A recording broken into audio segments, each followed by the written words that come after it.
L'éditorial. Aux États-Unis, la question noire revient dans l'actualité, d'abord sous la forme choquante mais presque traditionnelle du policier blanc qui provoque la mort d'un citoyen de race noire comme si de rien n'était, mais sous une forme encore plus brutale que d'ordinaire, avec la différence qu'aujourd'hui, il y a toujours un smartphone pas loin pour tout filmer et la seconde d'après exposer la scène si choquante aux yeux de la terre entière. Vous avez, vous aussi sans doute reçu la vidéo montrant un gros policier blanc trop pansu qui semble avoir besoin, pour soulager son tas de graisse, le cou d'un noir allongé face contre le macadam pour y poser son genou pendant que son prisonnier, déjà menotté, le supplie « Je ne peux pas respirer, vous allez me tuer !» La scène ne dura pas seulement 1 minute, ni 2, ni 3, puisque des passants ont eu le temps de s'assembler, suppliant le rustre en costume de policier de soulever son genou. Mais, comme d'habitude aujourd'hui, un petit malin avait déjà tout filmé. Plus moyen de camoufler le scandale. Comme en Haïti, on aurait pu tenter de le faire dans l'affaire Patrick Benoît, ce sexagénaire bien sous tout rapport, conduit récemment à la police, pieds et poings liés, pour avoir défendu son droit sur sa propre propriété.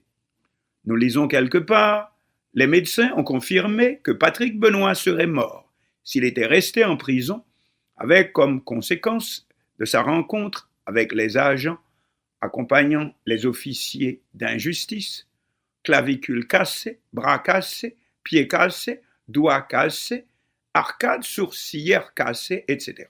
Mais revenons à Minneapolis City, où se déroule la scène inimaginable du policier qui, comme le chasseur venant de capturer une bête sauvage, pose presque triomphalement avec son genou gauche plaqué sur le cou d'un citoyen afro-américain allongé au-dessous de lui et jusqu'à ce que mort s'ensuive.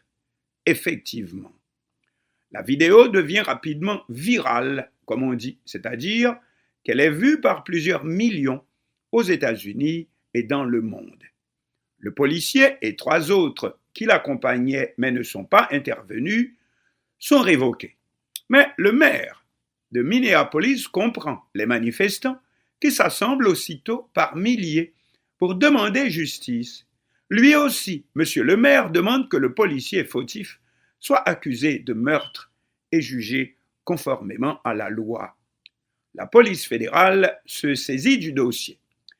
Mais on n'est plus dans les années 1960, quand le révérend Martin Luther King devait se battre contre le racisme institutionnel, mais contre aussi la pusillanimité des citoyens de race blanche, dont tous n'étaient pas forcément aussi racistes que le gouverneur de l'Alabama, George Wallace.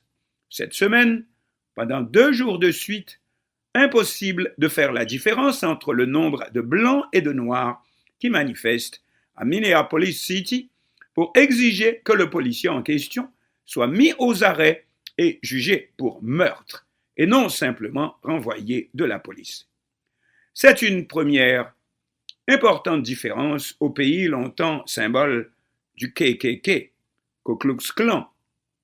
Voici qu'aujourd'hui, à Minneapolis, un acte est réprouvé pour sa monstruosité et non en rapport avec qui l'a commis et qui l'a subi.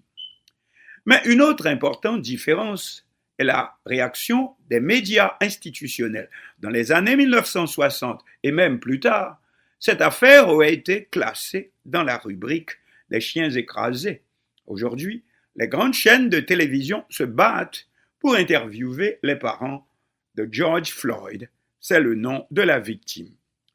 Mais comme si cette affaire faisait boule de neige, voici une dame qui ne trouve rien de plus intelligent qu'a composé le 911 numéro d'alerte pour dire à la police qu'un Afro-Américain est en train de la menacer alors qu'elle promène son chien dans Central Park, grand jardin public à Manhattan, New York. Les policiers s'amènent. Il se trouve que le présumé criminel n'est autre qu'un responsable de la protection de l'environnement au parc et qui fait son travail en demandant à madame de maintenir son toutou en laisse. L'affaire est rapidement jugée, mais le verdict est inattendu tellement il est lourd. La promeneuse est condamnée à se voir enlever son chien, mais son patron décide aussi de la renvoyer pour son manque de sens civique, surtout à l'heure du coronavirus, une épidémie qui ne connaît pas de différence de race ni de richesse. Mais ce n'est pas fini. On découvre que c'est une citoyenne canadienne, donc la révocation de son permis de séjour aux États-Unis n'est pas impossible. Son cas ressemble à celui de cette autre dame qui, la semaine dernière, a mis froidement fin au jour de son fils autiste. Cela en le noyant dans un lac. L'enfant avait 9 ans, mais sa compréhension ne dépassait pas celle d'un bébé. Or, confrontée par la police, la marâtre avait prétexté que ce sont 2 inconnus de race noire qui étaient partis avec son fils. Elle a été rapidement démasquée. Encore un crime hors du commun. Mais ce n'est pas fini. Non, la semaine a été réellement riche en incidents raciaux. Voici que le candidat démocrate à la présidentielle du 3 novembre prochain, Joe Biden, est pris à partie pour avoir fait une blague concernant un électorat qui lui est en principe acquis en majorité, les Afro-Américains, en déclarant au micro d'un animateur noir qu'un noir qui songerait à voter en novembre prochain pour le président Donald Trump ne mériterait pas d'être considéré comme noir. Entendant par là que Trump est un anti-noir, anti-black, eh bien, Joe Biden aurait parlé comme s'il avait le monopole du vote noir, comme un ancien maître de plantation dans le sud esclavagiste. L'affaire fait grand bruit, exploitée bien entendu par les secteurs pro-Trump. Mais, un politicien plus madré qu'il ne paraît, Biden réagit en expliquant qu'il a voulu faire une plaisanterie et que cela n'a pas atterri comme cela peut arriver à tout le monde, et qu'il s'en excuse. En effet, 3 jours plus tard, on n'en parlait plus. Pour revenir plutôt au sujet majeur, les décès par Covid-19 viennent de dépasser aux États-Unis le seuil tragique de 100 000 morts. Cependant, il est important de signaler que chez nous en Haïti, une telle plaisanterie serait passée inaperçue, et cela à cause d'une approche totalement différente de la question de race. Le mot nègre aux États-Unis sonne brutalement parce que se rapportant à une histoire totalement différente de la nôtre. Et c'est ici qu'il faut toujours rendre hommage à nos glorieux aïeux qui nous ont libérés plus tôt de l'esclavage, et avec honneur, par la victoire contre la plus grande armée de l'époque, la force d'expédition napoléonienne. Cela, contrairement à tous les autres peuples noirs de la terre, parce qu'aux États-Unis comme ailleurs, l'esclavage devait durer encore très longtemps, et les peuples frères noirs n'ont pas le même souvenir que nous de la question. Ainsi, en Haïti, le mot nègre est un terme flatteur. Grand nègre, gros nègre, yon nègre intelligent, yon nègre bien campé. Ou le mot de Biden serait au contraire considéré comme tout à fait exact. Si tu es un nègre conséquent, tu ne pourrais pas voter pour quelqu'un qui est contre les intérêts des Noirs. Fin de citation.